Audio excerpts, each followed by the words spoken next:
કેમ છો મિત્રો? તો હજી આપણે આવી ગયા છીએ દુકાને. દુકાને આવીને એક બારી બનાવવાની હતી, એટલે આપણે બારી તો બનાવી નાખી છે, પણ હવે એને આજે ફિટાઈ કરવા જવાની છે, એટલે આપણે વેલેરી બારી બનાવી નાખી. હવે આપણે બારી બનાવીને ઘડિયાળમાં જોયું તો વાગી ગયા હતા 1:15. હવે 1:15 વાગી ગયો તો એટલે મેં કીધું થોડુંક સાફ સૂફ કરી અને પછી નીકળી જાય ઘર બાજુ.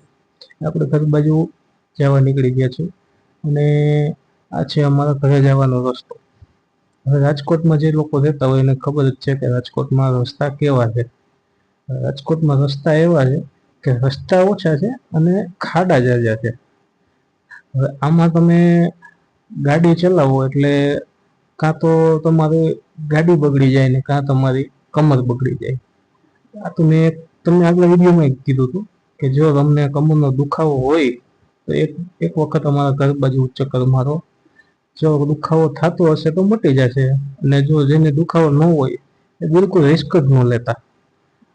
પછી કહેતા નહીં કે સાગરભાઈ તમે મને કીધું નહોતું. હવે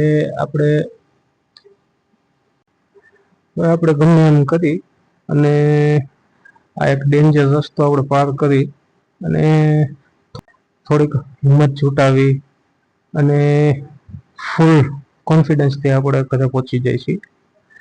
હવે ઘરે પહોંચીને ગેટ ખોલીને હું અંદર જાઉં છું ને જોઉં છું કે શું કરે છે મમ્મી, શું કરે છે પપ્પા.